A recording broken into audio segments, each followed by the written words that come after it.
Agak bingung kalau memang kayak apa itu.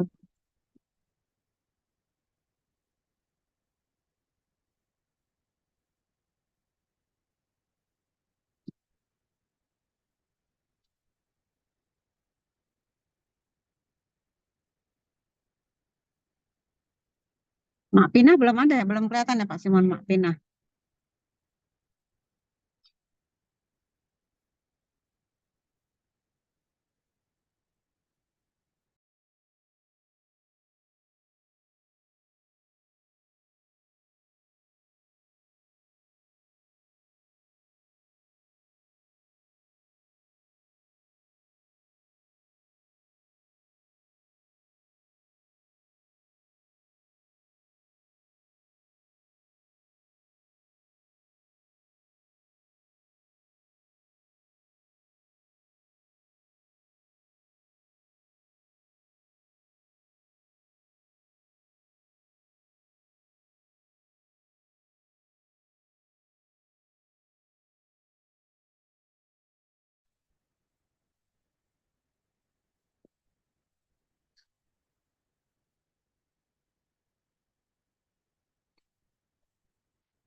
Dikit aja ya.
Tes, nggak kedengeran. Ya. Bismillahirrahmanirrahim. Can you hear me? Okay, we will be start now. Bismillahirrahmanirrahim. Assalamualaikum warahmatullahi wabarakatuh. Good afternoon, ladies and gentlemen. Good morning from Hut. Thank you for joining the seminar about preparing manuscript criteria, quality in learning and instruction. Uh, in this time, we will be moderate from for Dr. Soeharto, and after before discuss, please Dr. Tina Visanti, Head of Center for Research Education, to welcoming speech in this session. Please. Okay. Good morning, everyone. Can you hear me? Good Okay. morning. Okay. Okay. Welcome to our sharing session entitled Preparing Manuscript Criteria and Quality in Learning and Instruction, Top 10% Elsevier Education Journal. Firstly, I have to introduce myself. My name is Soy Harto. I'm also reviewer in learning and instruction, and for now, I'm a researcher from Research Center for Education at National Research and Innovation Agency that we call it BRAIN. In today's sharing session, we have invited one of the famous figure, Professor Gert Wijardam. He is editor-in-chief of Learning and Instruction. Before we start our sharing session, I just want to give you some information that the sharing session will consist of two parts.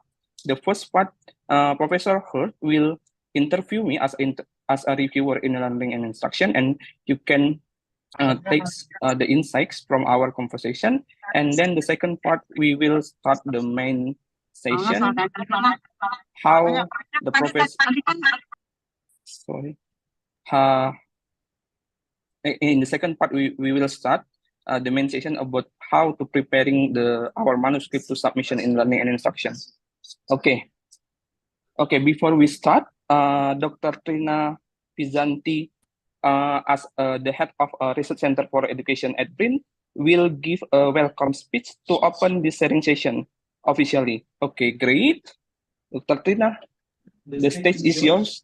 Okay, thank you very much, Harto. I think this is really good idea to start our sharing session today. Assalamualaikum warahmatullahi wabarakatuh. Good morning, Hert. Good afternoon, everybody. So I'm thrilled to welcome you all to this exciting virtual sharing sessions. I'm Trina Vizanti, says the head of Research Center for Education at National Research and Innovation Agency. So it is my pleasure to see such a diverse group of participants joining us from various parts of Indonesia and also from other countries. So welcome. First and foremost, I'd like to extend a very warm welcome to our esteemed international speaker, Professor Hert Wijardam. I hope I don't make a mistake of that. Professor at University of Amsterdam and also as editor-in-chief of Learning and Instruction.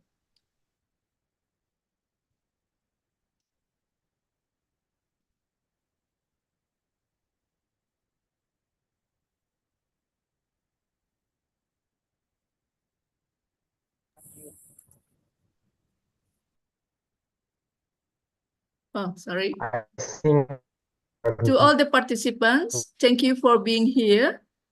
Your presence today signifies a collective commitment to learning, sharing, and advancing educational research.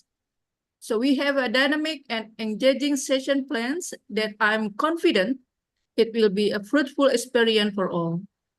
So allow me to take a moment to introduce briefly our Research Center for Education at BRIN. We are one of the research centers under the Institute of Social Sciences and Humanities at National Research and Innovation Agency, BRIN.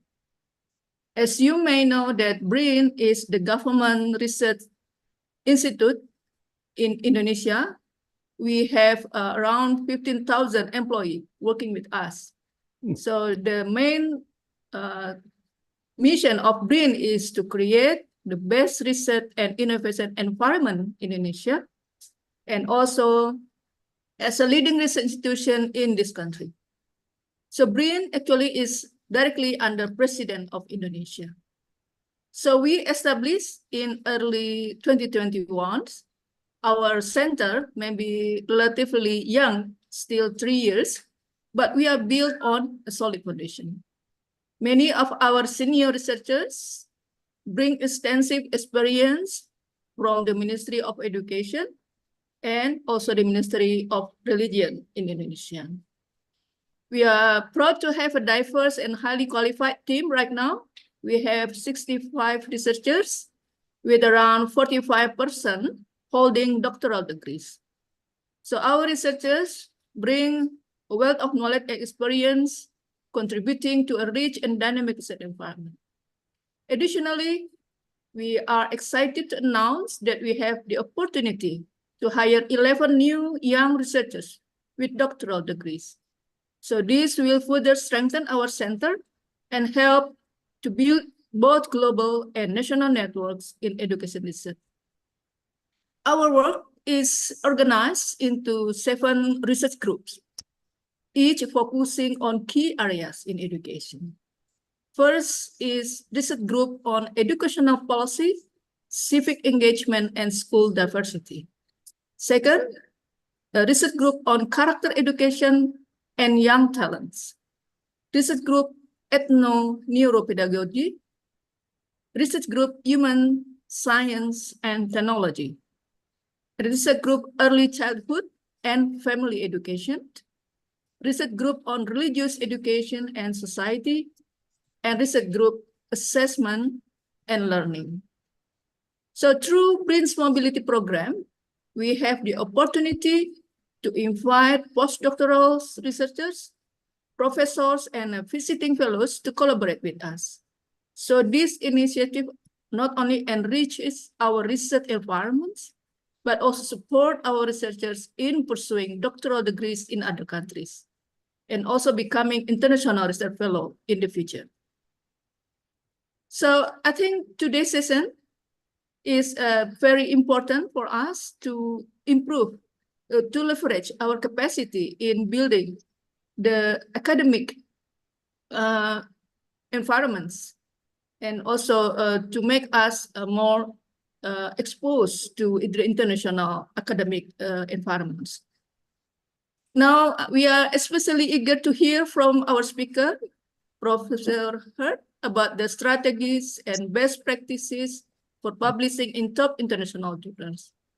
This is a crucial topic for our researchers as we aim to disseminate our findings on a global scale and contribute to the broader academic community.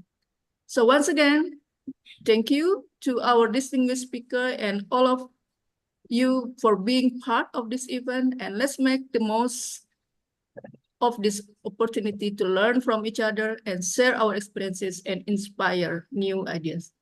So without further ado, I am delighted to hand over the virtual floor to our moderator, Dr. Suharto, to lead our session. Thank you, everyone, and enjoy the session. Thank you, Dr. Trina. Okay. Okay, we will start the sharing session. But Hud, how are you? Are you there? I'm here. Okay. So we will start as your wish. You want to interview me as a reviewer in mentoring program, and then we start your sharing session about the preparing manuscript in your journal. Okay? Yeah. Okay.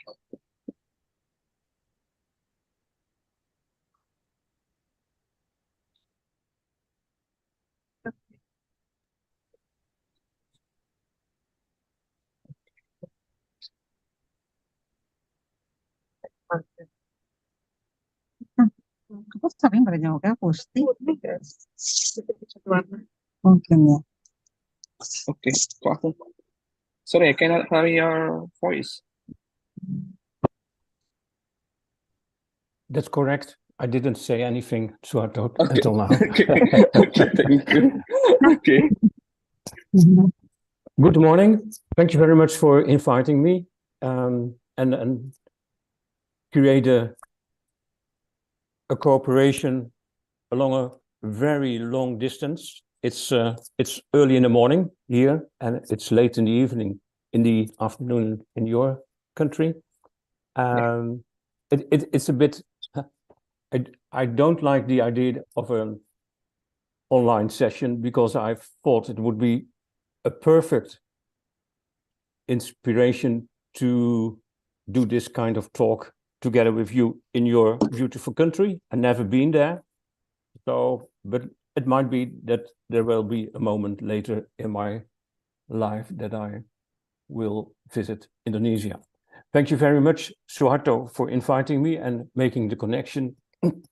My pleasure. We will talk a bit about your experiences here in Europe and in learning and instruction. later on. So this is what I would like to do today. Trying to find ways how to publish during your PhD or later as a senior researcher in learning and instruction, which is a very difficult task. In my career, I think I published 4 papers in learning and instruction, and I'm in academia for more than 30 years. So it is not that you can publish every year a top paper of top research in a top journal. It is a high competitive journal. That's not to say that I don't, I only publish in learning and instruction. There are many, many ways to disseminate your studies, and learning and instruction is one of them. This is the metaphor of being a researcher and a publisher and a productive researcher. You have to keep all kinds of tasks running to do good research, to plan research, to write it up, to disseminate, and start new research in between. A very short introduction. I since 1988, I work at the University of Amsterdam. Had several roles there, a research lab. I've been editor of learning and instruction since 2014, and the 3rd year now as an editor-in-chief. My experience, my focus, research focus is on experimental designs and process studies, especially in writing and reading, instructional design, and cognitive processes. Suharto, you may introduce yourself. Okay, my name is Soeharto. I'm a researcher at Research Center for Education. I'm a moderator here, and I'm also a reviewer in learning and instruction by following a mentoring program from the early. So it's an honor to having you, Professor Hurt. So what is your question to me? Yeah, Yeah. the first question is: did you publish papers from your dissertation already in international journals? Yeah. So far, I have published 22 article in Scopus Journal. Yeah. And some of them is top journal like Thinking Skill and Creativity, Studies and Educational Evaluation, and some of the Springer Journal. Right. Good. But not yet in learning instruction. Okay, we will come back to that and to your mentoring program. And you studied here in Europe, I think? Yeah, I'm graduate from University of Szeged in Hungary. Yeah. And why was that? Sorry? Why was that? Why did you study in Europe? Yeah, it's good. The environment is so constructive, teaching me to be an independent researcher. I learned how to publish. They support me as well for the publishing and forming the good manuscript to publish in Elsevier journal. So it was a good experience to be a researcher and a PhD student there. And what was the most important difference between doing research in your country and doing research in Hungary? So in Hungary, the ecosystem for doing research already built. So I just have to follow the track. And if I have some difficulty, I have a place, my supervisor and the other colleagues to ask. And in the university, they give me all of the support, even for the proofreading and the open access application for funding. So it's so helpful as a novice researcher to study in Hungary, actually. Okay. And what did you bring from Hungary to Indonesia? Yeah, in Indonesia, I have to build the culture as well. I have to sharing my knowledge, what I have learned in Hungary, and how to prepare the manuscript in good journal and what is the requirement. I'm also teaching some research methodology because I'm one of the quantitative researcher. So because in my perspective, if we have a good manuscript and good methodology, there is a possibility to publish in top journal. Okay. All right. We'll come back to your experiences as a reviewer for learning and instruction a few minutes later. I would like to deal with 3 topics. First, if you want to publish, you have to have something to report. Otherwise, there's nothing to write. Most research nowadays is empirical research, so you have to collect data qualitatively or quantitatively from data, valid data, very good data, and then there's something to publish. Then we choose a publication channel to submit. That's a process that I will outline.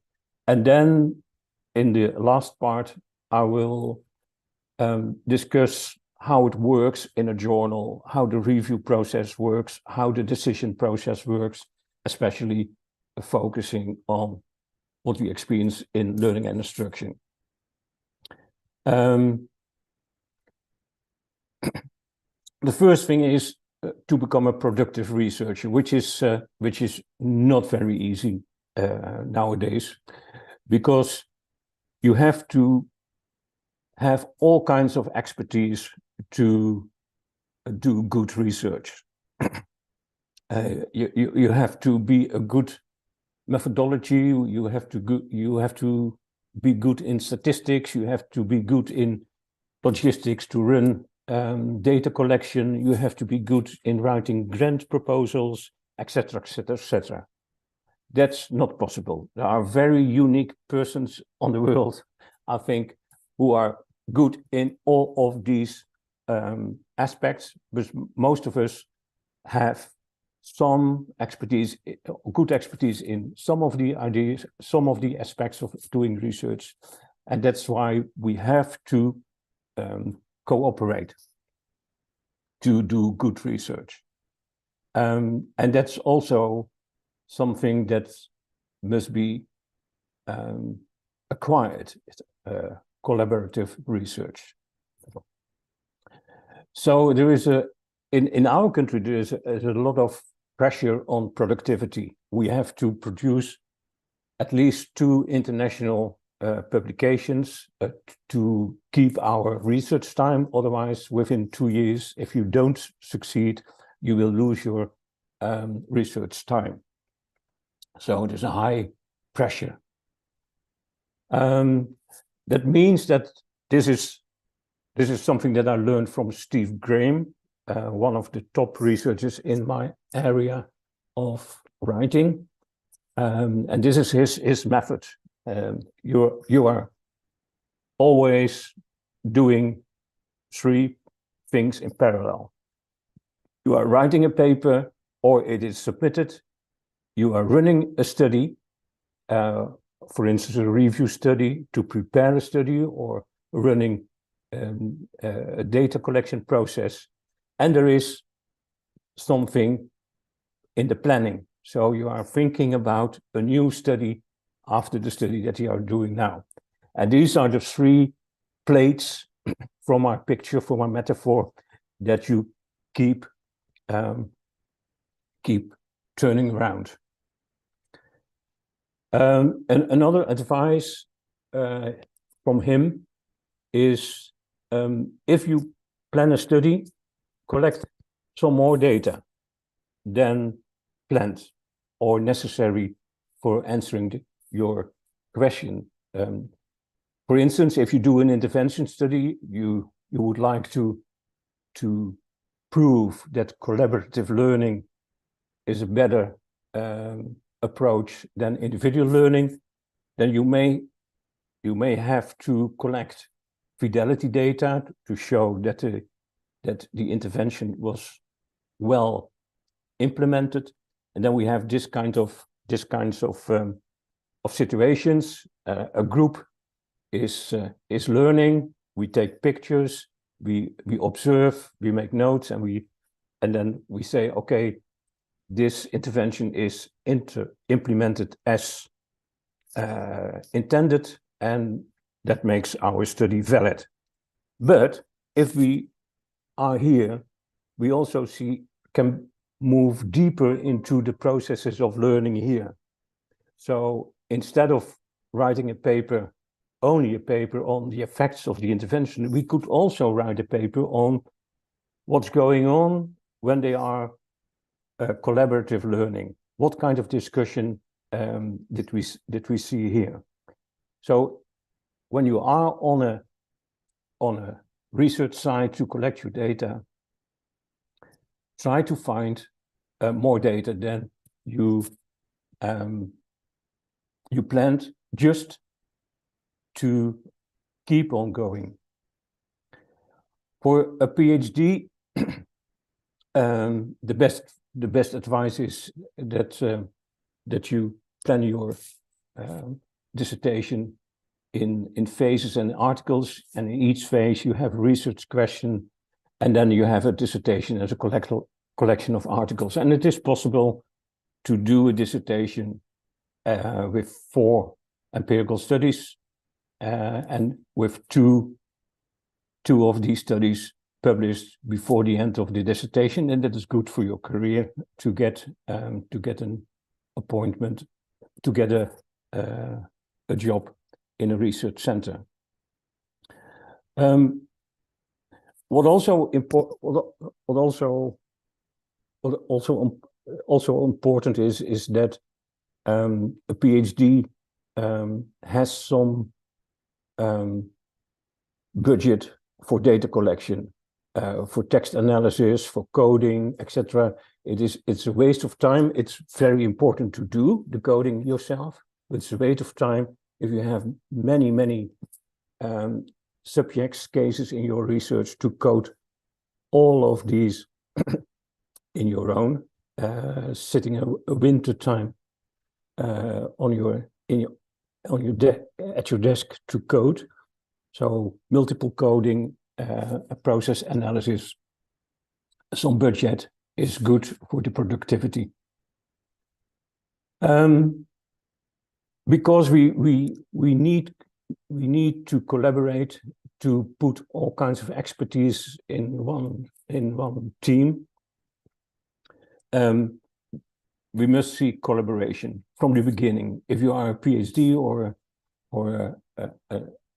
a young career researcher, try to find connections within your country and outside, and create teams on related themes.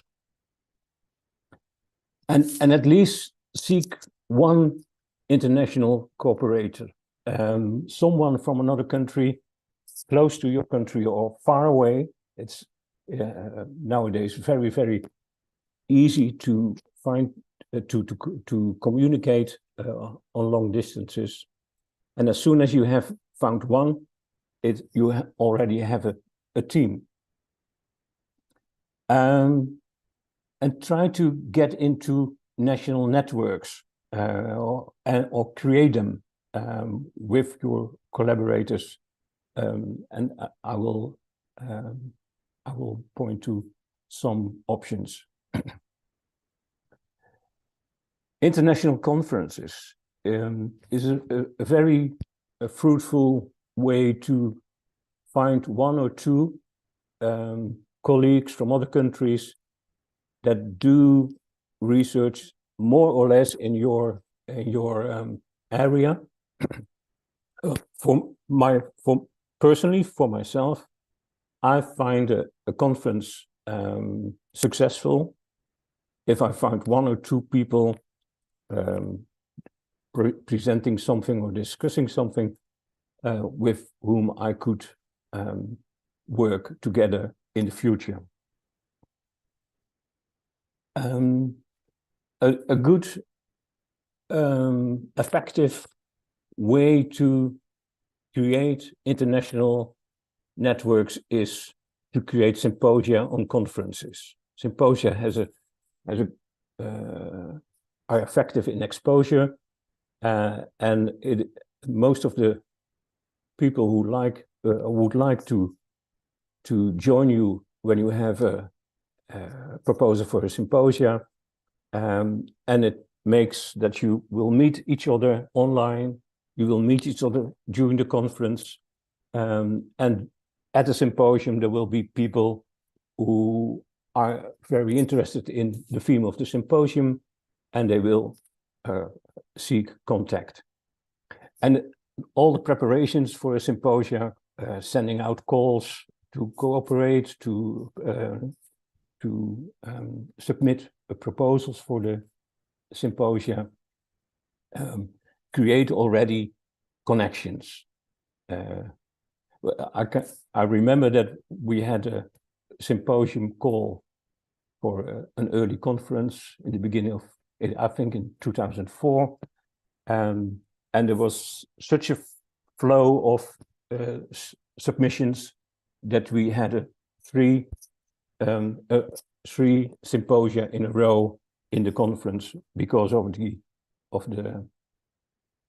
number of proposals, and it took us to the next step, because if you have created a symposium, you have people on board with the same kind of expertise of thematic interest, and then you could consider to propose a special issue for a journal, which is a very good opportunity to create a wider community on your theme, and to invite key researchers on that theme to contribute to the special issue or to do a commentary in the special issue. Again, it's an interesting way to create a network. Then, especially for PhDs, but also for senior researchers, reviewing is a very rewarding investment in your expertise, because you will read, when you are a reviewer in a top journal, you will read advanced studies. Not all, but most of them are quite advanced, and it sharpens your expertise in methodology and in specific areas of interest. And that's why I advise our PhDs to sign up for journals and ask and work with the supervisors. As supervisors in our team, we always review papers together with a PhD, because that is a very natural way to grow into the community. And then we have there are reviews for conferences, and especially for learning and instruction, we have a program for junior reviewers to become what we call certified reviewers. And Suharto did join this program. I would like to ask you, Suharto, some questions about your experiences as a reviewer in the mentoring program. Okay. I will stop sharing. That's Suharto. How many papers did you what was the procedure? You first had to do a course, an academic course for reviewer in the Elsevier Academy, I think. Yeah, I knew the mentoring program for learning and instruction from early 2023 last year Yeah. in our conference, Thessaloniki, Greece. I meet you there also. But before I'm joining the mentoring program, I should finish a peer review course in Elsevier Researcher Academy. And then I have to register as an interested reviewer in learning and instruction. After some time register procedure is finished and I got invited by editor, I get review invitation there, and the editor give me the contact of the mentor, Professor Megan. If I remember correctly, the name is Professor Megan Parkinson. And then we doing a review together by online meeting. Just that. And you got a certificate, I think, from the Elsevier Academy in the first place. Yeah. If we finish all of the course, we get the certificate. Okay. And what was your major experience with the mentor in the review process? So in my mentoring program, I learned a lot. I learned how to make a brief summary for the review first, and then the mentor teach me how to give a constructive feedback. And the last one, the mentor also teach me being kind and critical to give a comment to improvement of the manuscript. Yeah, we have a serious discussion to decide it is the manuscript get minor or major revision. Yeah. But I think the final decision is by the editor because a lot of reviewer review one manuscript, I think. Yeah, and then you got the decision letter of the editor and then a look into the other reviews, I think. Yeah, I get a decision for the. Actually, I give major revision, but I think the editor decided to reject the paper. I don't know how. In the second paper, I also give some major revision, but in the last, I think last 2 weeks, they give me a decision that the paper is rejected as well. So I didn't come for the second peer review section, but it was a nice experience for me, I think. Okay, and did it learn you something about your own papers? Yeah, from reviewing some paper in learning instruction, actually, I've learned a lot. I've learned how to construct my paper itself to be something like a qualified in submission of in learning and instruction and the top journal. And I learn learning instruction is so diverse, but it's focused in some scope. And in the part of methodology, some author always make a mistake because it's the important part in a manuscript, and I learned how to compose the methodology in paper quite well from my review mentoring. Okay, so that is, I think, a very nice summary from your experiences. What happens when you are involved as a reviewer in a good journal, and when you can do this kind of things together. At a certain moment, you have to do it on your own, and learn to review papers also that are a bit away from your own area of interest, to get more information about other papers of other areas too.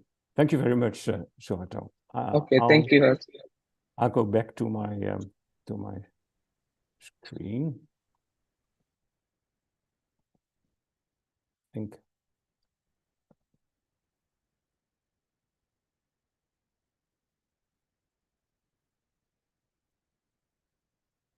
should move.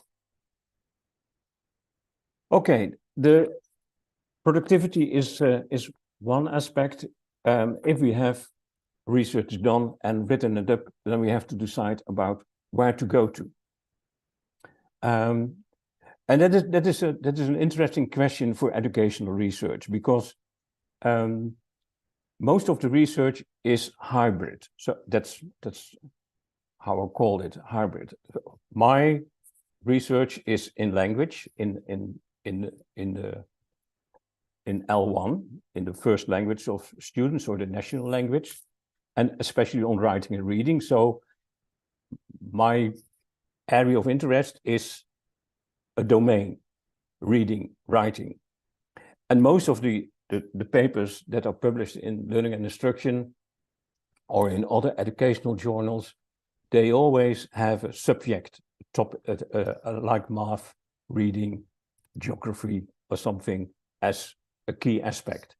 And the other part of the hybrid domain is the general educational, about motivation, about instructional sciences, about learning sciences, all kinds of more general educational themes. And that makes that we have to choose whether we want to publish in a journal on mathematics education, on reading education, or in a more general journal like Learning and Instruction, or a journal of educational psychology. That's a major decision. Where do you want to be? So there is a discrepancy between what is taught and how is taught. Is if the paper is focusing on how it's taught, then you are in the psychology domain. And if it's on what is taught on mathematics or something, then you are in the learning content domain. And there is another distinction. Most of our work is to improve practice. That drives us to do research, to improve classroom management, to improve mathematics education, to improve reading education, etc. We want to change practice and contribute to the changes. But at the other end, we would like to contribute to science, to educational theories, to bring the concept of how to teach writing on an academic level further. And that is also creating a choice. 80% of my research is on improving practice. I would like to change something in the classrooms on writing and reading. So if I put all my energy on improving practice, it would be very difficult to contribute to science, because I don't need so much theory to improve practice. I do need a very small set of theory to improve practice. And with such an article, I can't contribute to major journals like Journal of Education Psychology or to Learning and Instruction, because I don't contribute to scientific information, to academia. So that is an important choice. And in many countries, it's the same as in the Netherlands, 80% of your time is on improving practice and not on contributing to the theory of education. Then we have to choose journals. And so we have two, in the hybrid domain, two sets. I can go to psychology journals. Is my research cognitive? Is it neuro psychological? Is it social? Is it motivational? We have all kinds of specialized journals for these themes. or is my domain, is it domain specific or general? And then I have also to choose for instance, for an applied psychology journal or a more general journal. And then we have to decide where we are with the research, what journal we could choose. In my domain, I have a choice of, let's say, 5 journals to which I could send my papers if it's about writing. And I tried to publish in all of them, and they are on a different level. From some papers, I do know that I can't get them into written communication because it's a high-level journal, but I could estimate that I could get it published in Journal of Writing Research, and that's a kind of feeling that you have to of expertise that you have to build up over the years. But there are also interesting internet sites to find out where you would fit it best. And for education psychology, there's also a list that I could use, and which I do use, and they are other papers. They have a bit more theory in it, a bit more contribution to theory. And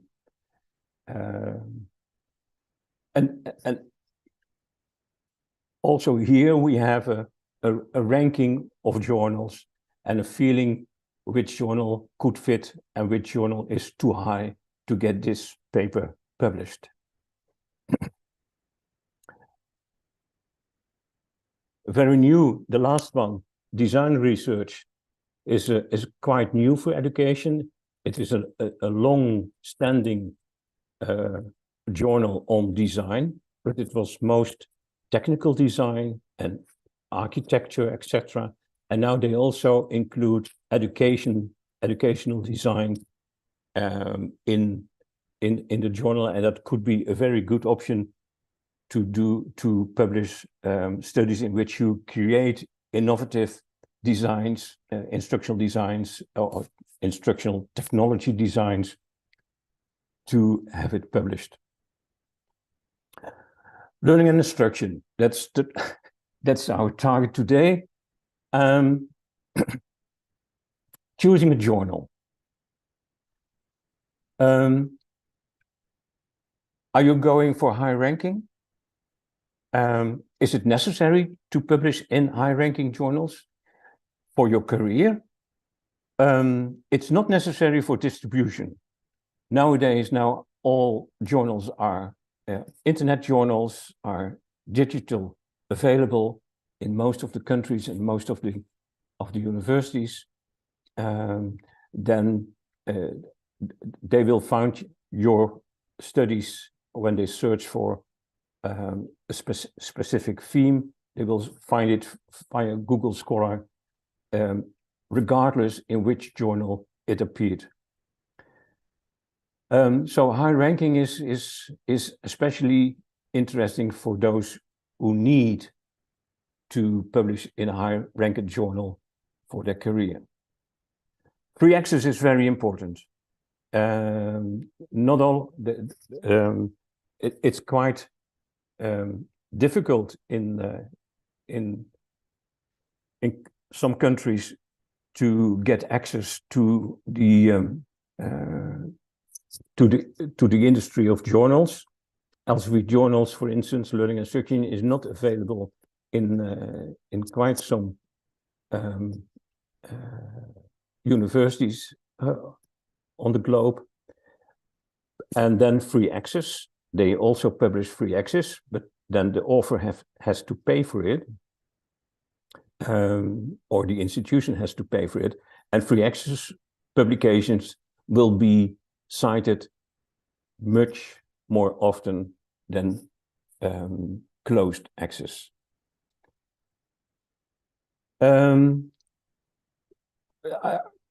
what I advise PhD students in our country, in Europe, more often, more general, is to ignore invitations from free open access journals. I'm not sure about your experience, but if I have been to a conference and my name was somewhere on the conference program, within 2 days after the conference, I will get emails from all kinds of journals asking for publication in their journal, and those journals are almost fake. They do exist and they do publish, but they have no review policy. They publish what you deliver. Maybe they will do some editing, and they ask you for $2,000, $3,000 to be published. And that's something that you will learn later on in the process. Check in the journal, in the journal that you want to publish, the topics, whether you have in your reference list relevant references from this topic, from this journal, whether it's fit or not. And a very important part is the aims and scope. I will come back to the aims and scope of learning instruction later. High ranking is if you choose from the list of options a high ranked journal, then there is a chance that your paper will be rejected. I will come back to the rejection rate of learning instruction later. But if you pass the threshold, the desk review phase, then you will get often very good reviews, which helps you to improve the paper, to close gaps in the theoretical part, to improve the method section, etc., etc. But as the slide shows, you have a chance of 80 to 90% to be rejected. So you will lose 6 to 8 months of your production time because it's being reviewed and rejected, but you will get an opportunity to improve it. So if there is a high need to publish something, don't choose the high ranked journal because it will hinder your process. There is a very, very, very good internet site to compare journals. This is especially the first one, Scimago journals. You can choose all kinds of public available journals to see what the ranking, for instance, but also the relation to each other. This is an important slide, I think, to keep in mind when you go back to the presentation and find this internet site. I provide you with a few examples. For instance, what I could do is to compare. I choose 3 of them, 3 journals, and the sites produce figures and say, okay, they are about 80% similar in themes and method, etc. So then I have to go to the ranking or something, but I could also choose to see where they belong to. If you the green one, the Journal of Educational Psychology, USA-based journal, you see that most of the papers that they cite are from the same journal. So they cite from the Journal of Educational Psychology, And they are also at the right-handed panel cited by the journal of. So you see that these journals are also a community of authors. Most authors from learning and instruction, they get the blue one, they get the most of the papers, the blue from learning and instruction, and some of a journal of psychology, and they are also at the right-handed panel cited. And this is also an interesting graph. This is the graph that is produced by the site when you choose. I choose 3 journals: a Journal of Education and Psychology, Learning and Instruction, and Instructional Science. And you see the distances to other journals.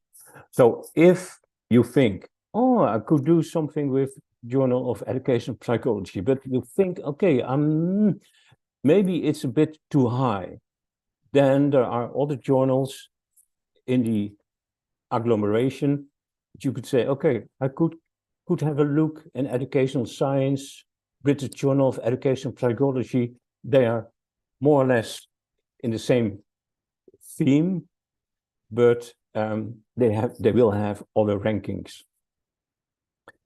And you also see that instructional science and learning and instruction and education and psychology is a bit different and has a different relationship with other journals. Then that's an interesting thing, and it helps you to find journals that could be substitutes for your first choice when you think, okay, a bit too difficult. Okay, and if you have chosen your journal, then it would be good to find a few papers that you would like to use as a model, because each journal has it's a community of authors, and they have a kind of culture of publishing papers, and it helps very much when you go through the method section to see what those published papers have included, and maybe there are things that you didn't, and you can improve your paper. Then I'll go to the flow of learning and instruction. These are the data until November last year. The number of submissions and the number in 2023 last year, we had more than 1,000 submissions in total, including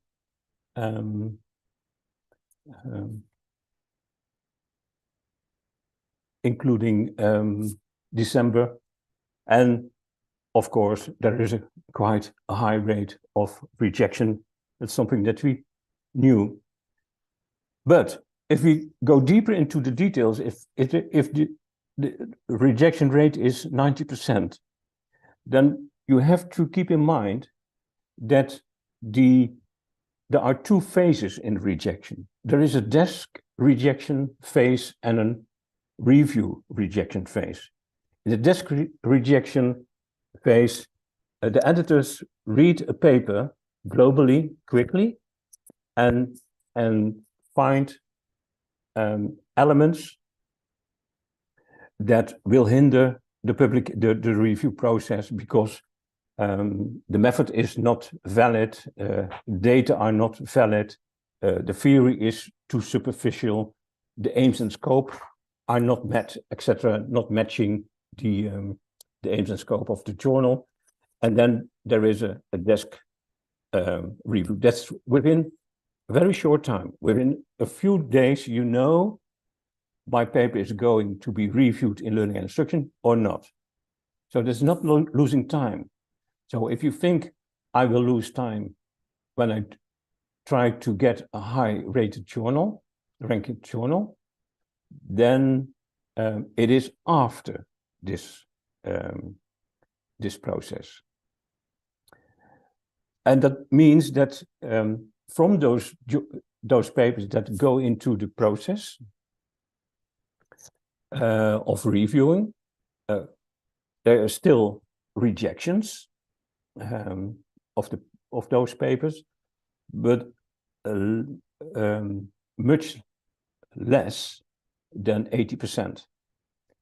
And 11% is accepted in the end.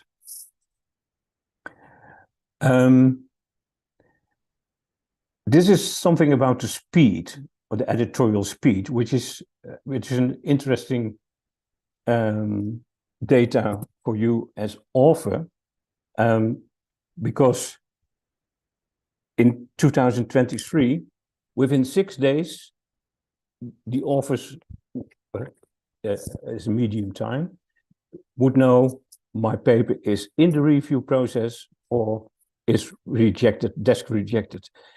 And this desk rejection phase, I will come back to that a bit later, also provides you with information about the qualities of your paper. It's not just, as in most journals, not just, okay, sorry, we can't accept this paper for the review process, but you get relevant information about qualities of your paper so that you can improve it when you go to another journal. But this is not so extensive as a review process. And when within 2 weeks, you have 10 weeks, you have the information about the first step. So will it be rejected, major revisions, minor revisions? So 2.5 months, and you know whether you are still in the process.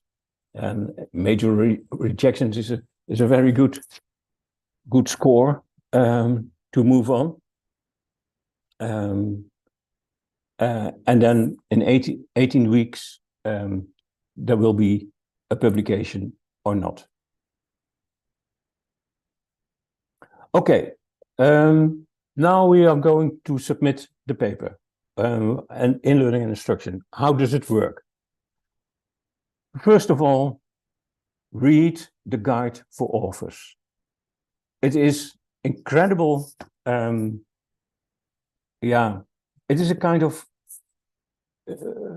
showing no respect if you submit a paper to a journal which doesn't which cannot accept the paper because it's on another theme than the journal has claimed.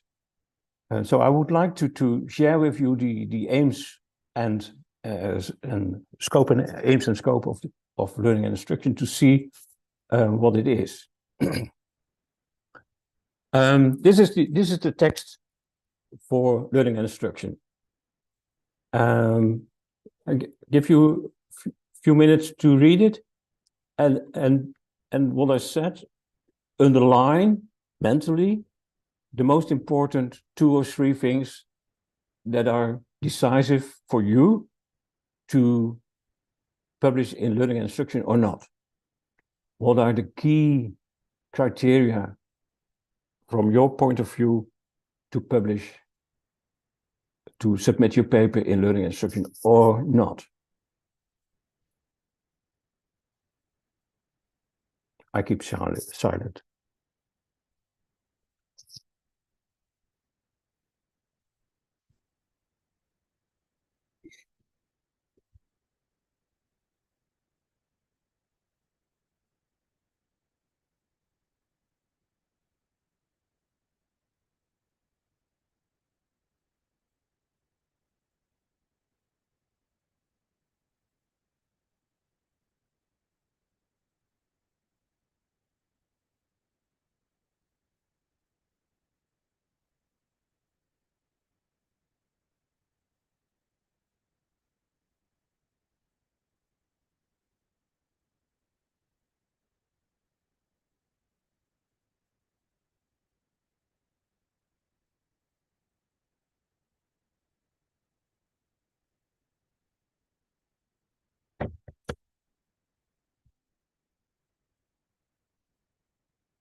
Okay. I'll touch two aspects that are very relevant when we do the desk reject phase. That's this.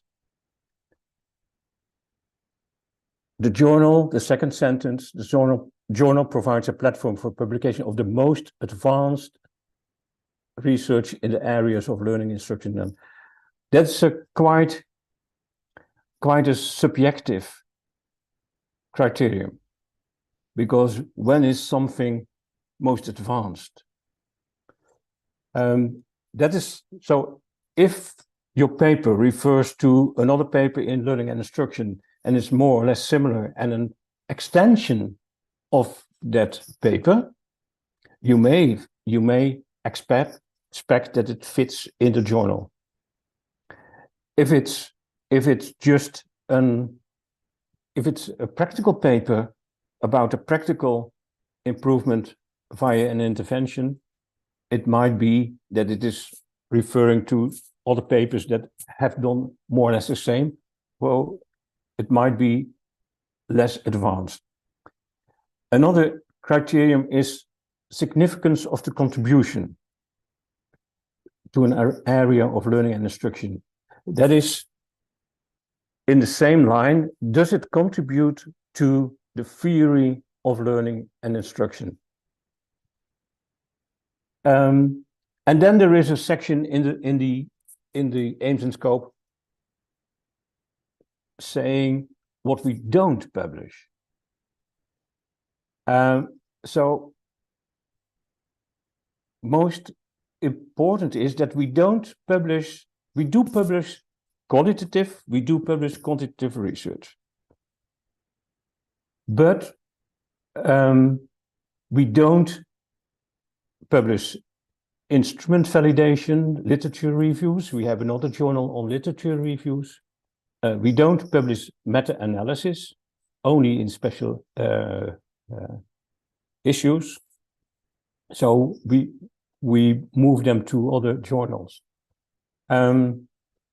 Descriptions of learning environments, curriculum plans, interventions are more suitable for practitioner journals. They won't go into learning and instruction. Studies on teachers, we will refer to other journals that are about teacher education. So the most important criterion is this paper on learning or instructional processes? So is it about is the focus on learning, or is the focus on instructional processes? That means that we don't publish self-report data. So if you study in your study collect data only by questionnaires on one point and create a kind of structural equation model from it with all kinds of arrows from here to there, etc., all kinds of relations, we won't publish it. And this is something important. And as soon as you do this kind of research and have 2 or 3 or 4 measurement occasions, when it's more longitudinal, when you can show a process, because relevant for a process is time differences, then it would make a chance for our journal.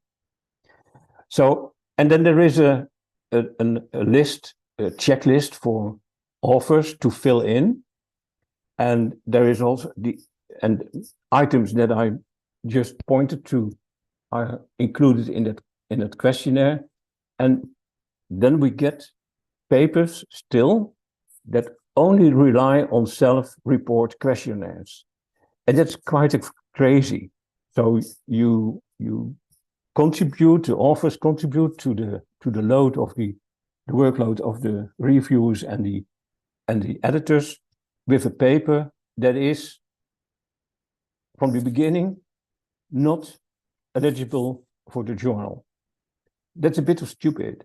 that makes your relation with a journal a bit awkward. If we ask you not to submit this kind of papers and you do it, yeah, well then. Okay, we are in the process. What do we do? What are the things that you have to check before you go into the journal? The uploading of your materials in a journal can be quite laborious. Can take 2 hours or something, and it's every journal has its own environment, so you must take your time. The first impression counts. So if they ask you to submit a paper according APA standards with a kind of font, Roman times Roman, double spaced, etc., and you don't, that's something that is observed. It must be anonymized. Normally, 5% of the papers that we get must be sent back because the authors can be recognized from the main text. It must be sanitized. That means that in underwater, in the information about the properties of the document, sometimes you find the author's names or the translator names. It's still there. Has to be removed. About the same, I think, 5 to 10% of the papers we have to send back because there is too much overlap. For instance, there is overlap with a dissertation. That's normal. But if you don't explain in the letter to the editor that this paper is based on a PhD study that is published online, then it's no problem. But if the editor finds out that 70% of the paper is already online in a dissertation, then he has to send back the paper and ask the author to explain in the letter to the editor what the relation is. Sometimes it's already, the paper is part of it is published in a conference site, then it has to be removed from the conference site, etc., etc. So try to submit the paper as clean as possible and explain to the letter, in the letter of the editor, all kinds of specifics of this paper. A reference list must be okay, agreement with the text, that all references in the list should be in the main text, vice versa. 5%, 10% of the papers have problems with that. And it's easy to avoid these kind of problems. What we get sometimes is a paper with output from SPSS pasted into the paper in the results. The table from SPSS that's something that you may expect. That's not accepted. So it has to come back. So what I would advise is use the APA template. It's a very convenient, and all captions are in the correct font, etc., etc., and you have a double spaced paper. If you think at Friday our work week ends on Friday here, and then you would like to get rid of your paper because then you have a free weekend, I would advise not to submit it at a Friday afternoon. Because if there is something going wrong with the environment, etc., just read it again. Have all things printed, read it with your colleagues and take a few days extra, not an extra week, but a few days extra to be sure that all is correct and that you will enter the board of reviewers with a neat paper that fits the journal well. That's the first step. First impression counts. Then there is a very important element, what I already referred to, that is the cover letter to the editor, which has to explain, is this project, this paper, part of a larger project? Because in the larger project, there will be other papers, partly with the same data or all the data, and they will be somewhere online. So you have to must explain that your study is how your study is located in your other projects and your research agenda. The other publications by the authors from this project must be mentioned in the letter, and all your references from the author's team must be blinded in the main text, must be unblinded in the letter to the editor. So the editor has insight in what the references are that are blinded in the main text to see whether the things are related. If you have shared things in conference, etc., part of dissertation, mention it in the letter to the editor. The letter to the editor is your first contact with the editor. So here again, it is the first impression counts. A neat letter with relevant information, not too long, because it must be read in a few minutes. But it provides the trust, the trust relationship between you and the editor.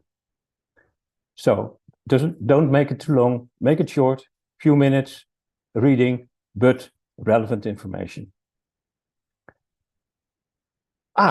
Then you have, not only Friday, but on another day in the week, took your time to submit the paper, and you're waiting for the decision. Then I would like to show you how it works behind the scenes. We have the first step is the desk review phase, those 6 days, and sometimes, most times it's within 2 days, and that's done by the editor. And there are 3 different decisions. First of all, if things are not, if the paper has potential, but there are things missing, for instance, what we would like to have, and it's also in the guide for the authors, for all measures that were used in the study, we need reliability indexes, something like a factor analysis or Cronbach's alpha or something. And if it's not there, we will ask for it. We will send you. We will say, okay, our decision is revise before we put it in the review process, because we don't want to bother our reviews with incomplete papers. So then sometimes there are 6, sometimes there's 1, sometimes 10 items that we would like to get added or revised before we put it in the review process. And in most instances, so the 60% of the desk review rejections are questions about additions, revisions. Another decision could be, oh yeah, no, this won't work in our journal aims and scope. This is more a teacher education paper, or it is a review, and we don't do this kind of, and then you get a reject. And the third option is a transfer. If it's about, the editor has a screen, one of the internet screens, in which the match with this journal, but also other Elsevier journals, is made. So it's easy to see for an editor to see, okay, this paper doesn't fit well according to the criteria to learning and instruction. I read it through, but it perfectly 90% match or something with a teacher education journal. And then we offer a transfer. So you get a letter, okay, this paper doesn't.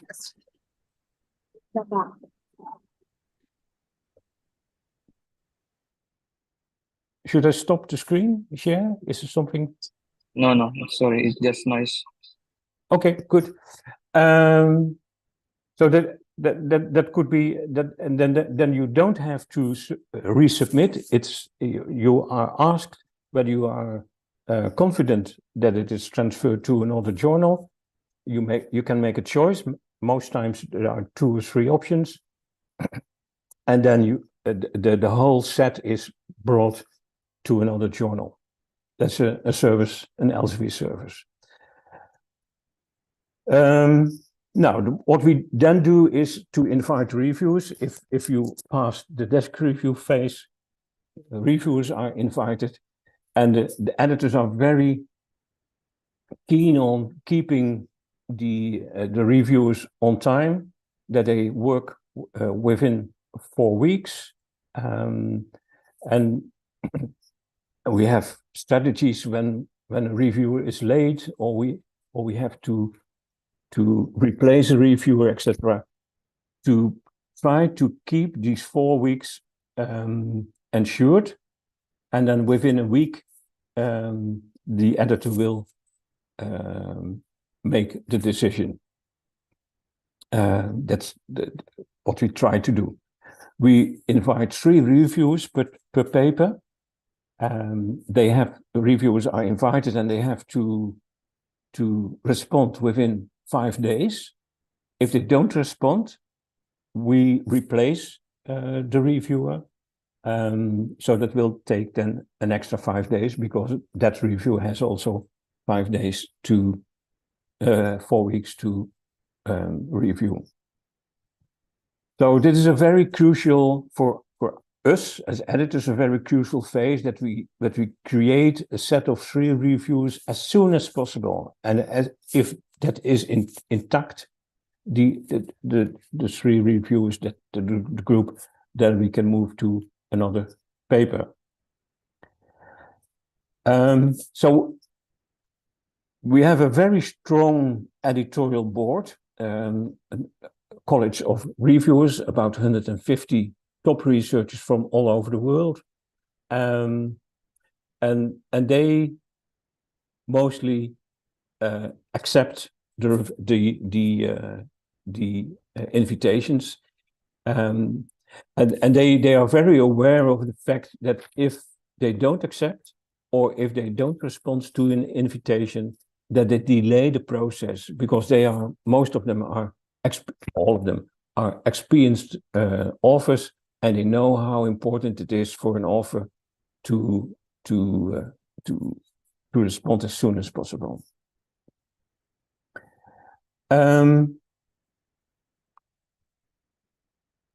So then the reviews are coming in, and we have 3 reviews, and we have to decide a minor, a major, or a reject, or an accept. It is seldom that we accept a paper after 1 round of reviews, but it is possible, and it happens, but very seldom. It might be the case that we have 3 different advices. One of the reviewers say, okay, it's a minor. The other say a major. The other say it's a reject. And then the editor has to create her decision. It also could be that the advice of an reviewer is more lenient or more strict than the text of the review. So someone says advice is reject, but if you read the review as an editor, you read that there are possibilities in the text. So it's not a reject, but it could be repaired. Sometimes a minor advice has ingredients in it from which you think as an editor and as an author, okay, but now they have to reanalyze part of the data. It is not very laborious, but it may affect the other parts of the paper if the outcomes are different. So then you will move as an editor to major revisions to make clear that you expect work in it. That's the major thing that you communicate as an editor. Major revisions require major workload.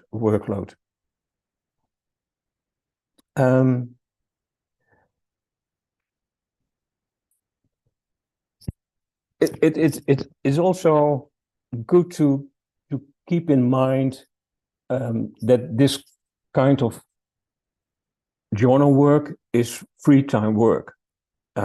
So reviewers are invited. The board of reviewers, the editorial board members, they have a kind of social contract that they will do at least 4 papers a year, which may result in one paper. You get one paper 3 times back. Some papers have 4 rounds of revision, and the same reviewers are involved in the same paper. So if you do 4 papers a year, you will have, it could be that you have in total 12 reviews, 4 times 3. Review time is something that you find somewhere in your workload. Most of the reviews that I get are in the Sunday evening or the Monday morning. So the weekend is used to write the review. Reviewers must consider that they are neutral to the topic, that they are unbiased. If they don't like the method, for instance, or they don't like the statistical analysis, but they are sound, but they would like to have it done differently, then they should try to keep away from suggestions as this is nothing, this must be done by this or this statistics. And that's something that Suharto learned in his mentoring program, that you can make suggestions, but you can't be the boss of the paper. The author is the boss of the paper. So the circumstances, we don't have grip on the circumstances that the reviews are made. So reviews can be made late in the evening, early in the morning, during dinner, in the last minutes, just in time, etc., etc. But in general, in learning and instruction, you will get good reviews because reviewers, especially editorial board members, feel very responsible for a good journal. Yeah, then you are waiting. You are waiting for the decisions. 2 months, 3 months, and you have access to the progress of your paper. You can see in your entry of the journal management system that 2 reviews are in, 1 is not. and then and then there are 3 reviews in, and you don't hear anything, or there's still 1 after 2 months. So then you feel the need to contact the editor to say, okay, what's happening here? How long should I wait? That's what you feel, but that's not what you communicate. So the interesting thing is here how to contact the editor about the progress. But most messages that I get in these circumstances as an editor-in-chief, I get all the messages also to the other editors. I'm sorry to raise your workload with my question. That's a good start. So I'm aware that I'm asking you something that you might not like, but I feel the need to do it. But it is good to write such a letter to the editor, to make contact. If after 2.5 months, 3 months, nothing has changed, and you have still no decision letter, then I would say contact the editor. It might be the case in this week, there were 3 reviews in already, that the author had seen that for 3 weeks. So you may expect then a decision within those 3 weeks. But when I went into the system, I saw that this editor had invited 4 reviewers. So that's good to know.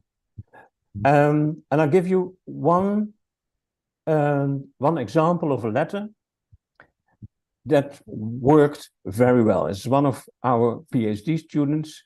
She waited for 6 months. That's long. She got a decision letter.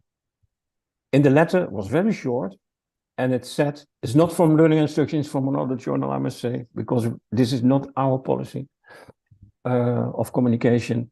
It was a reject. There was 1 review included, and the review said in 1 sentence, this is a very interesting paper, stops. And the editor wrote, we must reject your paper because we can't find 3 reviewers. And then she wrote this letter. To the editor, we would like to express our sincere gratitude for the time and consideration you and your team have dedicated to reviewing our article. We truly appreciate your efforts in this regard. Imagine this PhD student was very angry because she had to wait 6 months and she got a letter, a reject with 1 review consisting of 1 sentence. This is not done. But this is not what she says. She says, okay, sincere gratitude for the time and consideration you and your team have dedicated. That's a good start. It's regrettable to learn that despite your diligent pursuit, a 2nd review could not be secured. In light of this, we are keen to assist in any way possible to facilitate the review process. Would it be beneficial if we were to provide you with a list of potential reviewers? We will be more than happy to suggest some names for consideration. Don't put the names in, but offer your help. And so you ask now for a response from the editor, asking for names or something. And then a very handy paragraph. Furthermore, we were pleased to receive a positive reaction from reviewer 1. We are curious if the feedback you shared represents the whole review. If there are, because it was just 1 sentence. That's not what she said. She says in the letter, but we are curious if the feedback you shared represents the whole review. If there are additional comments or suggestions that were not included in your correspondence, we would be grateful to receive them. She got a nice letter back from the editor, and the paper was accepted within 3 weeks. So things are negotiable, but not with anger, but with collaboration with the editor. Okay, we got the major revisions. Most of us get a major revision, and then it's not funny to get major revisions because it was 2 years of hard work to get the data, to analyze them, to write them up, and then you get a major rejection, a major revision. But anger is normal, but anger is not the best drive to improve your paper. So the best drive is to say, okay, major revision, that is the threshold to the publication, because you get now the revision, all kinds of advices to improve your paper, follow that thread of reasoning, and submit again. Yeah, this is something that I must say that I can't stand any major revision because I feel hurt if they reject my paper with major revisions, and I'm inclined to take it personal, but from my role as an author, but from my role as a reviewer of editor, I know that it's not personal. What should we do? We are happy. We are over the threshold, so we are now moving in the last part of the process. There is a golden rule. My colleague Van den Berg, that is a colleague with whom I did quite a lot of studies, and his rule is the reviewer is always right, even if she's wrong. And that is something to keep in mind when you write your response letter. The response letter to the editor and the reviews is very important. And the more work you make from it, and the more collaborative work, and the better you write it up and use your colleagues for language resources. The letter that I showed you to the editor was written by the PhD student, and then a native speaker got the assignment to create the most polite letter in English as possible. So she didn't do that herself because she knew that she was not good enough in English to do it this way, but she asked for help, and that's then someone in our team who could do this because he is bilingual. Make an over. As soon as you get the reviews, create a table of the elements of the review in one column, and the responses immediately in the other column, and distribute this table among your colleagues in the author team, so that there is a joint document and an agreed deadline. And as first author, you have to keep the initiative, because you are the most the paper is most relevant for you to be published, especially as a PhD student. And then you have your supervisors, and not all supervisors will put immediately time in your response table, etc., etc. So you have to negotiate with your supervisors and your colleagues that they agree on a kind of within 5 days. We have done our first round of spontaneous revisions. How can we change this into the perspective of the reviewers? so that there is a first basis to work on and to see what the most difficult elements are in the reviews where you have to work on.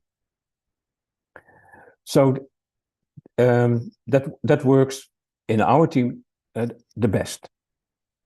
And then we have to divide the bigger concerns among the co-authors, so that each of us has a responsibility for one or two bigger issues to read, or to do a new analysis, or to include sections into the method section, etc., so that there is a project. And the letter is a very, very important letter. I will show you an example within a short time. And all elements that are in the reviews have to be addressed. It's the same with grant applications. If you forget one element of the reviews in a grant application, revision, or response, then you won't get a grant. And that's with a paper. It's also helpful if you put effort in all elements. And the difficulty is to negotiate. It's easy to repair things that are repairable. It's not so easy to communicate your doubt about the quality of the review. Sometimes it might be that the review did not understand elements of your study.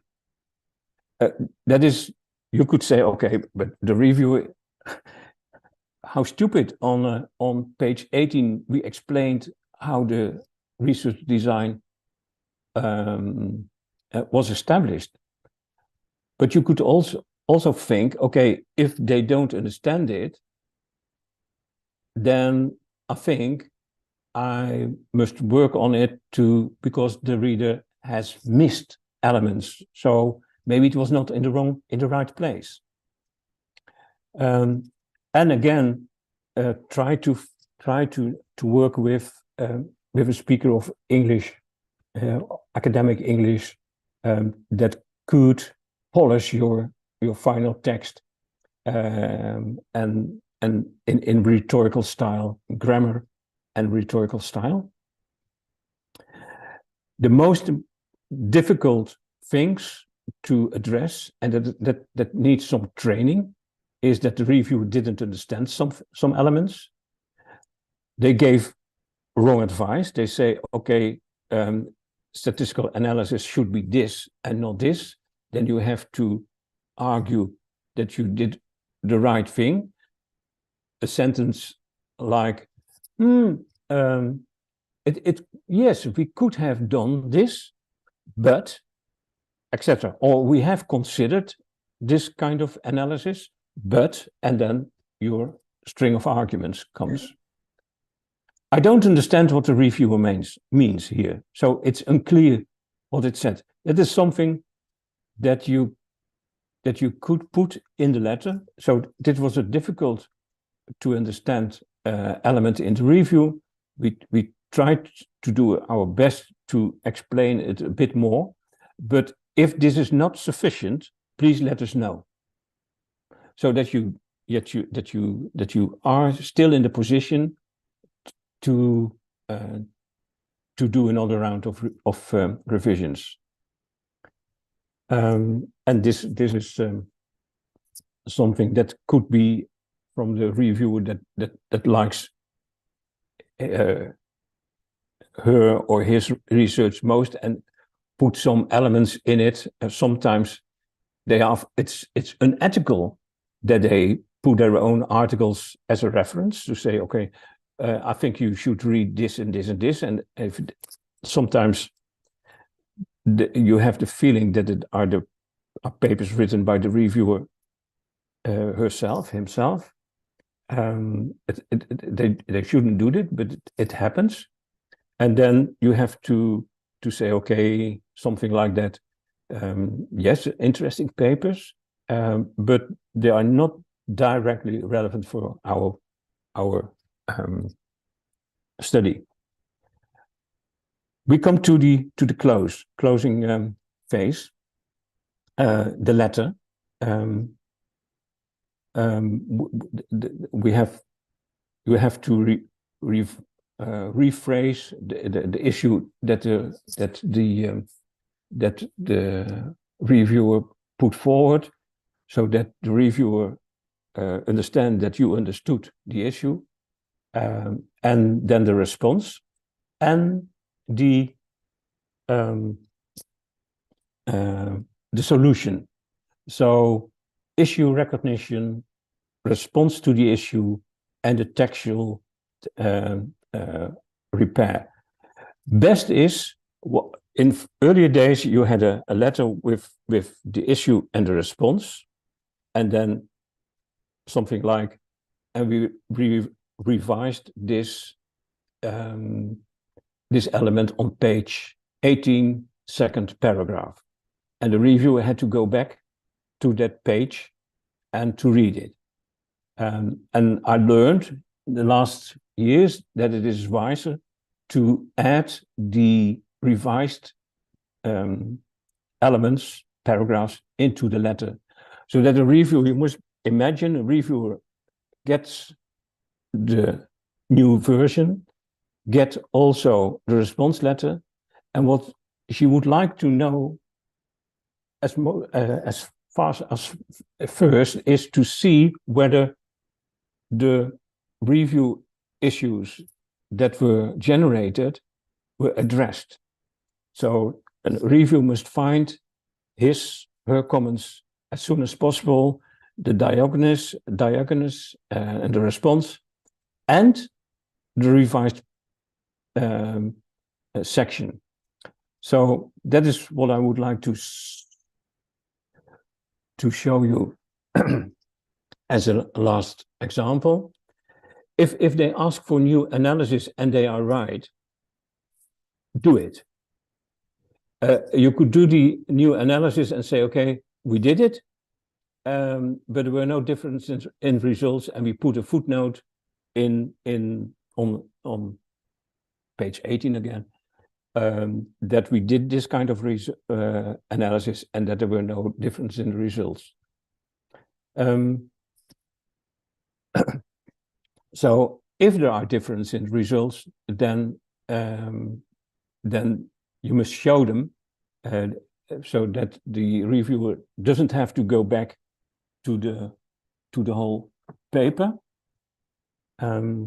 If they refer to other literature, read other literature, selective, and respond that indeed there were some papers that that fit your theories section very, very well. But that other literature, like this and this and this, was a bit outside of the scope of the paper, etc. And that you read it with interest, but didn't include it in the paper. So you recognize the work of the reviewer, but you made your own choices. Very handy strategy is that there are issues raised about the quality of your study, the limitations of your study, the generalizability of your study, that are perfect moments, issues to add to your discussion section. So from an outside point of view, other people see some elements that you could discuss with them, but you could also discuss this with your readers in your discussion section, which make a richer discussion. And recognition of the issues is an important element. So this kind of sentences show that you have clarified the text. From review 1, I learned that, etc., etc. So that they helped you to generate more expertise. Indeed, I saw that something was not clear. I repaired it here, and etc. And it makes response letters, some response letters in our journal have 20 pages. Sometimes they are almost as long as the paper itself, but it is important to put time and effort in it. One example.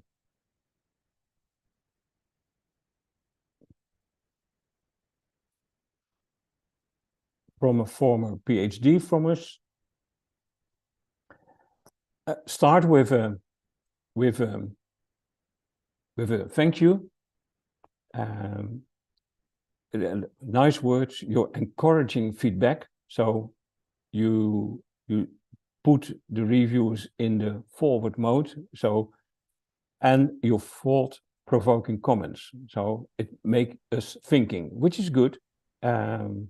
So sorry, yeah, we cannot see the example. Sorry, I must stop then and share again. Sorry. Okay. Good.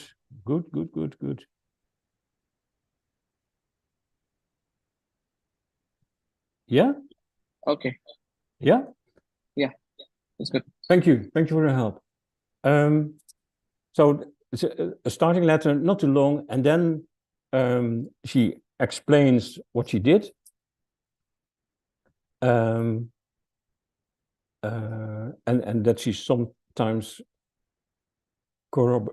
corroborate the decisions. And then she provides for each element 3 parts of the response. In the gray box, you find what the reviewer wrote. Then there is a response. The first one is just thank you, but then there is another element. It would be helpful to synthesize the procedure of the research in a schema, and the response is then yes, was indeed hard to follow, as there were several aspects that we are taking into account with developing the task. The reviewers say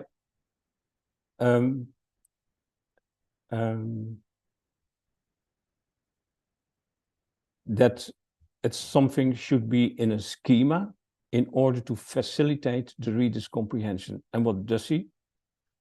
The passage in the manuscript is here delivered, so I don't have to go back to the paper. And she provided a schema.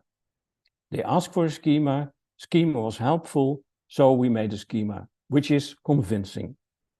So this reviewer only has to read the review response letter and can agree or not that this is done okay.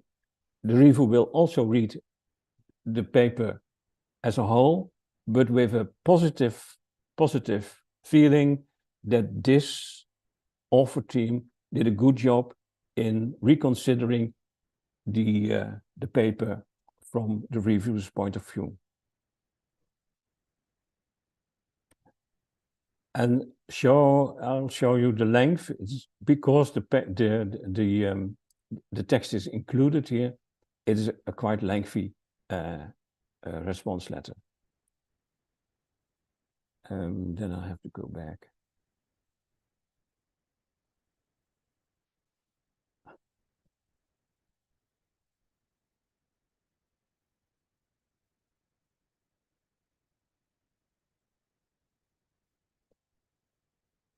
And if I am correct,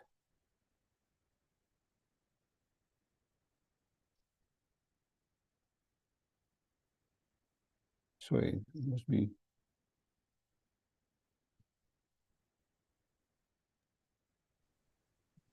And at last, and that's the happy end of a publishing journey, the paper is accepted after all reviewers have slaughtered what you have written.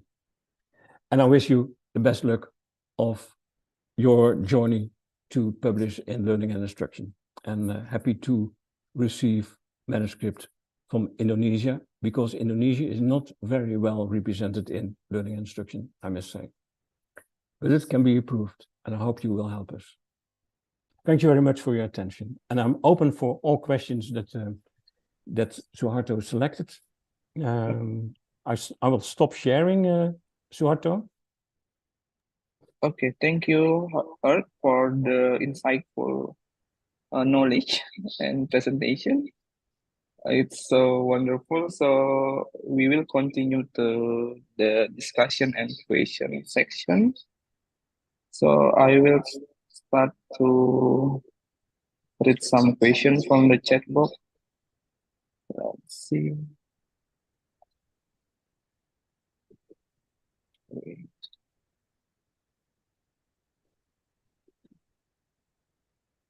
Okay, the first question from Mr. Hastanka. So, when you review an article, what do you consider? The method, the origin of the author, or the idea of the author, or the result of this research? It's the first question. And the second question, does your institution have a policy in avoiding predatory journal? Avoiding which journal? Predatory journal. I didn't get it, Suharto. So the second question is, does your institution have a policy in avoiding predatory journal? I'm sorry, but I still didn't get it. But the first question, the first question. Okay, the first question is what is our what kind of things do we consider when we review the paper? All. Yeah. All elements. Okay. All elements. So and because that's in the review sheet, there is the theory must be in alignment with the research questions. The research questions must be in alignment with the method, and the method must generate results that are in alignment with the research questions. So there is a whole thread from the beginning to the end that must fit. And so and sometimes you will read something in the method section. Okay, if you want to know this research question, then this kind of instrument won't help you to find the answers to this for this question or something. So it's the whole. In the first phase, in the desk reject phase, review phase, it's especially the method section that we would like to have as complete as possible, because if it's not complete, it might be that you find problems later on in the review process that hinders the process or must lead to a reject, which you could have known in the beginning when you would have or could have all information. Okay. And Thank you. I must add to this that there is also a formal evaluation before the paper comes to us. There is a journal office based in India, and they check formatting, abstract. We ask for a structured abstract, and if you don't provide a structured abstract, they send it back. So they have the first, they are the first filter. Then come the desk review. Okay. The next question from Jack Banderson. So the question is the reviewer consider the author's corpus profile ID in publication or review process? It's I mean, how much potential bias if in the review process for that case?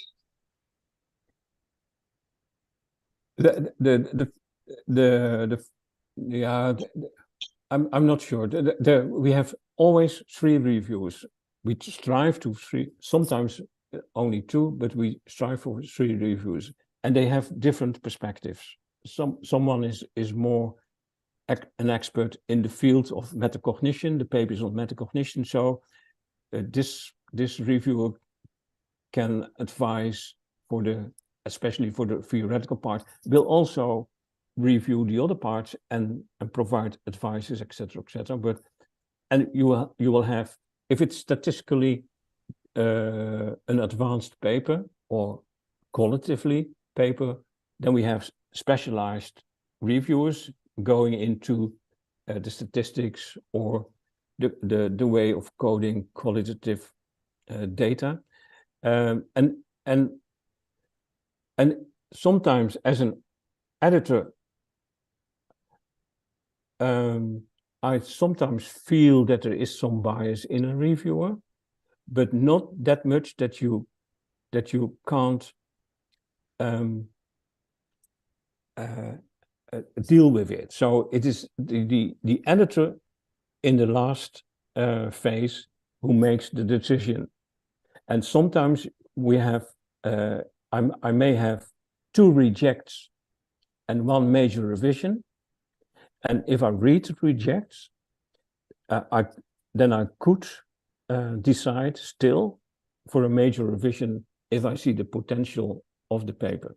And sometimes I'm right and sometimes I'm wrong. Okay, the next question. Let's see.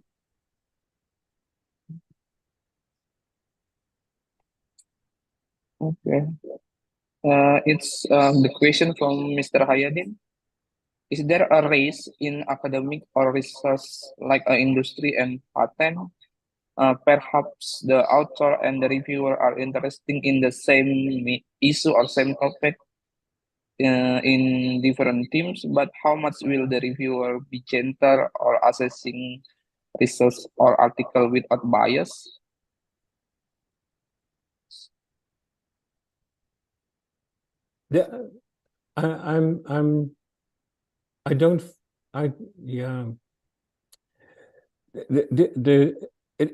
It's almost impossible in regular papers to detect who the author is. You shouldn't know it because it's not in the paper, but sometimes you get an idea when it's a very specialized paper, when there are very many references blinded, and so they are coming from the authors, then you may feel where it comes from, but you never know. So you, as a reviewer, you must be very, very careful to show a kind of bias. There might be cultural biases. So that's something that we experience also as an editor. So the journal is dominated by Western Anglophone educational research culture. So Germany, the US, a bit the UK, but Germany is most represented. And now we get more and more papers from China too. And that there has been established a kind of educational research which is common in those countries and respected in those countries. Sometimes you have a paper that misses this link, that comes from another country. I can see it because as an editor, I know where it comes from.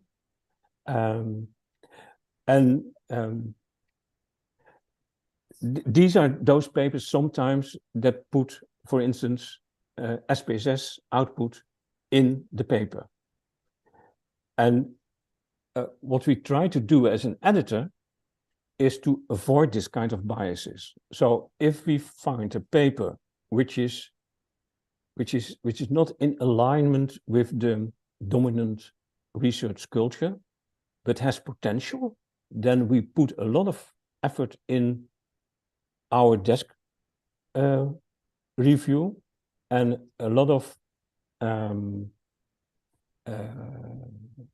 positive advices to change this kind of tables, figures, add. Sometimes you have a paper which has for 80% only references from their own country. And it can't be true that this issue is only studied in this country. So they have to broaden their perspective on the literature. So that's something that we would like to help if we see as editor that something like this is playing a role when you read the paper. Because if we if we had sent it immediately into the review process, it would be rejected.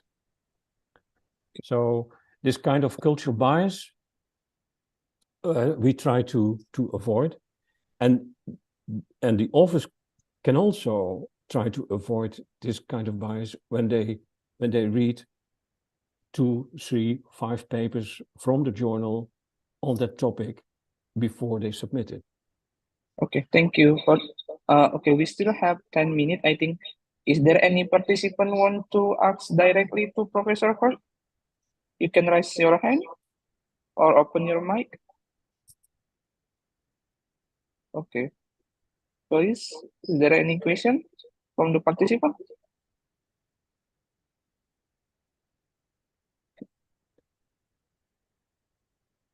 In the No classroom, question?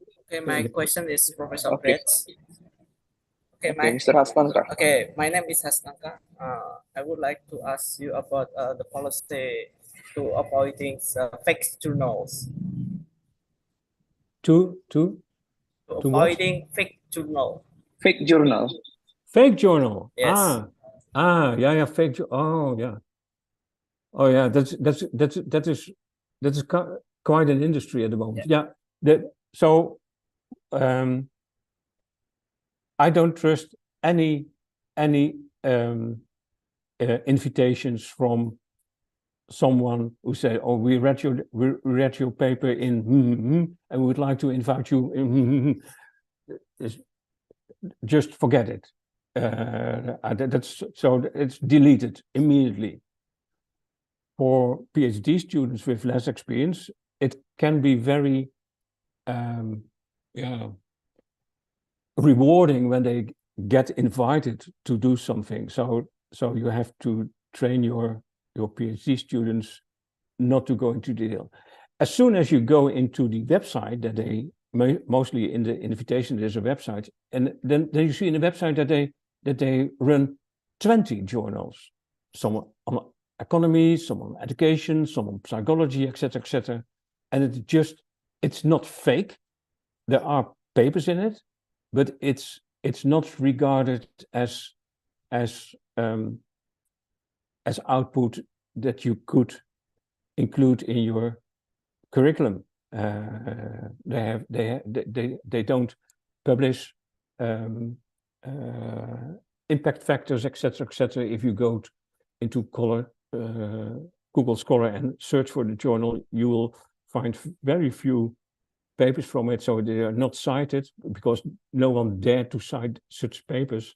So yeah, it is, and we have so many respected papers, so journals, so there is no need to expand your horizon to this kind of journals. Is that an answer on your question? Okay, my specific question is, do you have a policy in your institutions? This is my specific questions. For example, to protect the authors to submit the correct journals, not fake journal. And the second thing is, this is the debate in Indonesia when we discuss about the Scopus Index. So, are you concerned on Scopus Index about your journals, or so what discourse in your countries? Thank you. Yeah. We have a policy. There is nothing forbidden in the Netherlands, but it is unwise not to consult your colleagues when you want to publish something. So there is in our research groups, we always talk with each other. We have a meeting every week from 12 to 1 with the whole group, just a lunch meeting, and we talk about our publication plans, and we advise each other about where to publish, etc.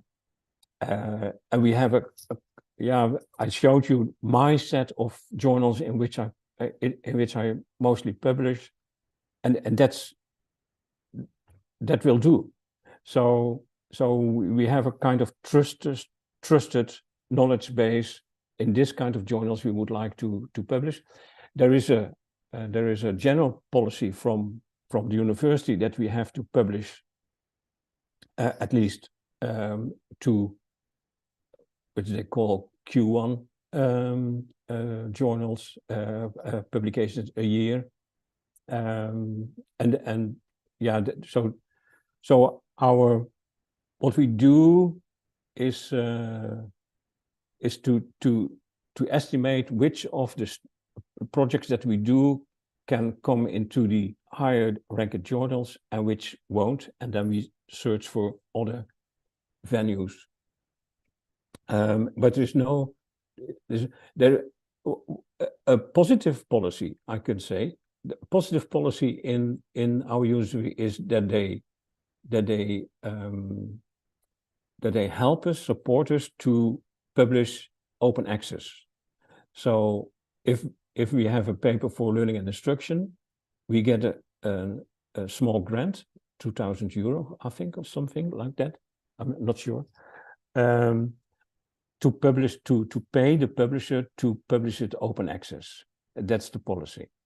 And that helps us very, very much. Otherwise, it would be too difficult. And there is a policy from the grant institutions that they stimulate open access publications. Also in the grant proposal, you have to state that you will, and sometimes you get that you will publish in an open access in an industry journal, and sometimes you get a grant. Okay, thank you, Bert. Is there any question? Just last chance for one question, if there any. May I, Mr. Soeharto? Okay. Okay, thank you. Nice to see you, Professor Gert and Sum. I just share my experience for journal, instruction and learning journal. I have an experience that for one manuscript has rejected from GLA, and simple question: may I resubmit after revising due to the reviewer suggestions? Because we have 10 suggestions from the reviewer. Yeah, no. And finally, so there are two types of rejection. There is a reject, and you also could get a reject but resubmit. Then it's explicitly stated in the decision letter that for this process of reviewing is now stopped because there is no more progress made or something, but there is still potential. Then we say it's rejected for now, but you may resubmit. But if there is no, if it's not said in the decision letter that you may resubmit, then I wouldn't do it. No opportunities to resubmit. Did you didn't get the opportunity to resubmit in the letter? No. Oh no. Okay, it's meaning rejected, not reject to submit, to resubmit. Rejected, and but giving 10 suggestions to revise. Yeah, and that is the service of the journal. So use these suggestions to submit it in another journal. That's the only way, what I could say. If there's no inclusion of option to resubmit, wouldn't do it. You will get it back. I'm sorry. Okay. I'm sorry. Okay. I think it's... But for the other manuscript from the same author, it's okay. Another manuscript, another study, or something. If we change the other manuscript from the same authors, is it okay? Another manuscript from another study from the same author is okay. Okay, thank you. You're welcome to submit, but not this study. Okay. Okay. Okay, thank you everyone. I think we have to end this wonderful sharing session. Before we end, uh, the Research Center for Education want to give a token of appreciation for Professor Hurt as a keynote speaker. I will send this certificate to your email. Thank you, Nice. Professor Hurt, to give us new perspective and knowledge from editor-in-chief. And thank you. Okay, Thank you I very think much. all of the questions have been delivered. And lastly, maybe you can send your PPT material to me and I can distribute to all participants if possible. It's okay. Yeah, I'll do that. Okay, thank you. Thank you for your attention. Yeah, Okay, thank you, Professor Hart. Thank you so much. So we you're will welcome. close this sharing session. Thank you so much. Okay, thank you.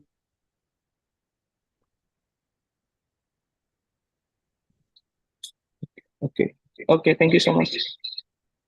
All the participants may leave the Zoom meeting.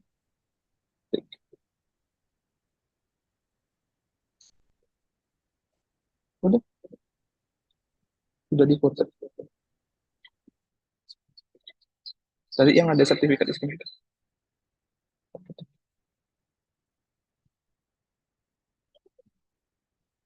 Udah buka sih tadi.